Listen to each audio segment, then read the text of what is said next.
Buenas noches.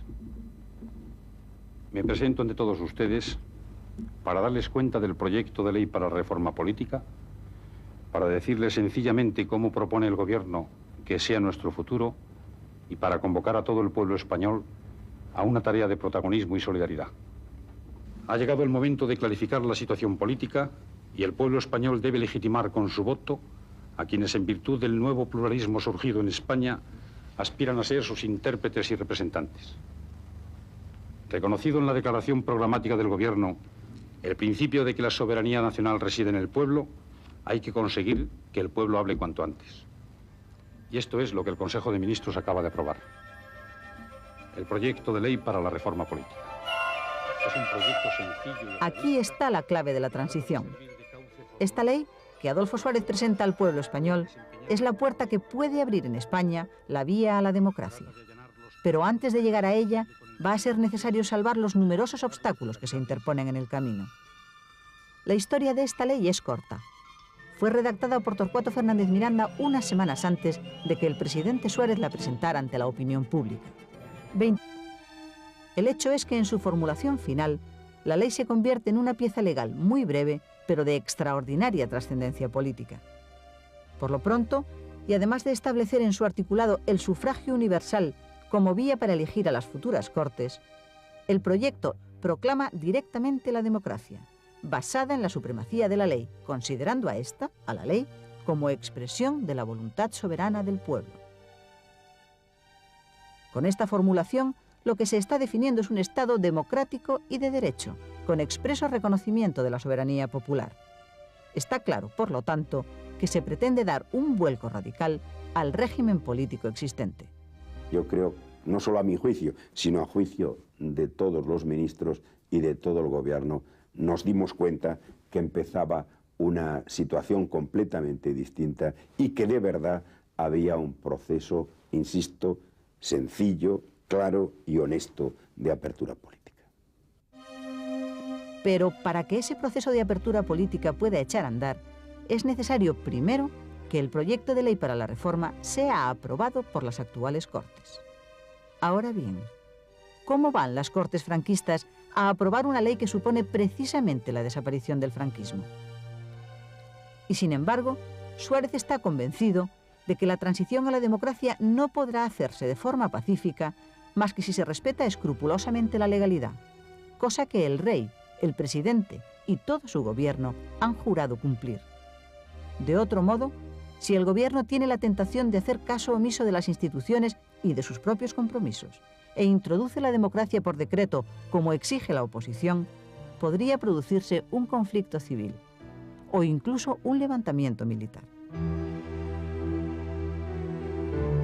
La clave de que la transición política a la democracia se realice y se realice en paz no está solo pues en el contenido de esta ley para la reforma política. Está también en el camino que se siga para ponerla en práctica. Un camino difícil que se inicia ese día 10 de septiembre, cuando Adolfo Suárez presenta el proyecto al pueblo español. Ante ese pueblo, cuya politización es la simple pero soberana politización de querer decidir su futuro y decidirlo en paz, en orden y seguridad, hemos querido comparecer hoy. Y repetir una vez más que el futuro no está escrito porque solo el pueblo puede escribirlo. Para ello tiene la palabra. El gobierno que presido ha preparado los instrumentos para que esa palabra pueda expresarse con autenticidad, para garantizar en definitiva su soberanía, la soberanía del pueblo español. Buenas noches.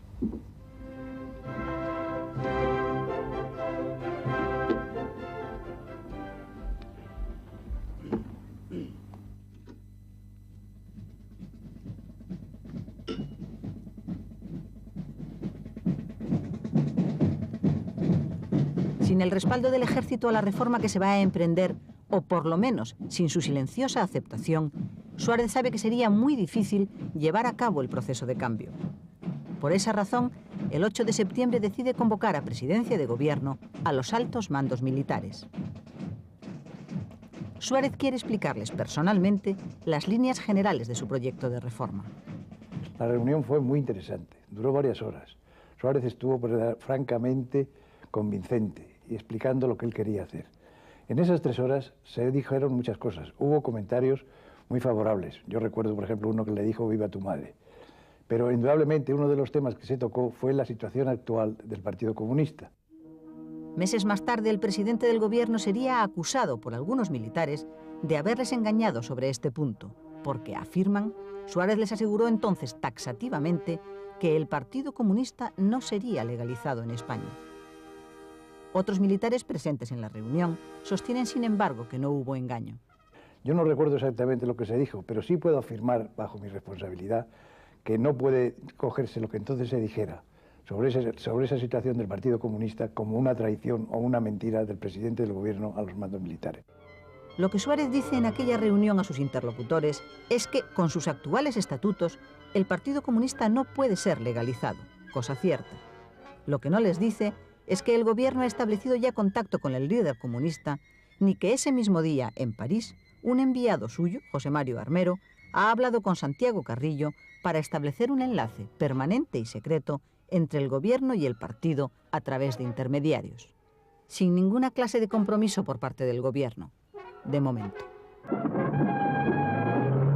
La cúpula militar, compuesta en su mayoría por generales que hicieron la guerra junto a Franco, observa con inquietud la trayectoria política que apunta el presidente Suárez. La afirmación del gobierno de que la soberanía reside en el pueblo. La reforma del Código Penal, que da cabida a casi todos los partidos políticos, con la sola excepción del Partido Comunista. La concesión de una amplia amnistía.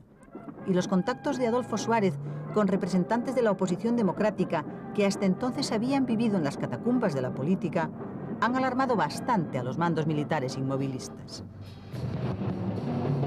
Pero la alarma sube de tono definitivamente cuando tienen noticia de que el gobierno se dispone a reconocer la libertad sindical como otra de las libertades democráticas. Eso supone no solo la disolución, o por lo menos la transformación del sindicato vertical franquista, sino también el reconocimiento de las organizaciones sindicales ilegales, como comisiones obreras, UGT o CNT, que están firmemente respaldadas por los partidos de izquierda. El teniente general de Santiago, vicepresidente para Asuntos de la Defensa, considera que se ha llegado demasiado lejos en la apertura política y presenta su dimisión irrevocable al presidente del gobierno. Suárez nombra entonces al teniente general Gutiérrez Mellado como nuevo vicepresidente para la Defensa, en sustitución de Santiago. Pero el incidente, el primero verdaderamente serio que enfrenta al presidente Suárez con la cúpula más franquista de las Fuerzas Armadas, no termina ahí. De Santiago envía a sus compañeros de armas una carta explicando las razones de su dimisión y se ve luego respaldado públicamente por la carta abierta que un teniente general de los llamados del búnker, Iniesta Cano, publica en el diario ultraderechista El Alcázar. Iniesta Cano afirma que la continuación de Santiago en el gobierno era incompatible con el juramento que prestó al tomar posesión de su cargo de cumplir y hacer cumplir las leyes fundamentales del régimen. Y por lo tanto, aplaude su decisión, que califica como una lección de honor. El gobierno considera que los dos militares se han extralimitado en su actuación y decide entonces sancionar inmediatamente a los dos tenientes generales, ordenando su pase a la reserva. Lo que el gobierno pretende es mantener el principio de autoridad y demostrar al generalato franquista que no va a admitir sus presiones. Pero se equivoca en la medida. La decisión de pasar a la reserva a los tenientes generales de Santiago e Iniesta Cano no es admisible en derecho. Al cabo de los días, y en medio de un gran revuelo político, el gobierno se ve obligado a rectificar y queda así desautorizado precisamente ante quienes pretendía demostrar autoridad. A partir de entonces, los dos tenientes generales pasan a ser los militares más admirados de la ultraderecha, mientras el teniente general Gutiérrez Mellado se convierte en el blanco constante de los ataques y descalificaciones de quienes se oponen rotundamente a la desaparición del régimen del 18 de julio. La distancia entre una parte de la cúpula militar y el gobierno se hace insalvable.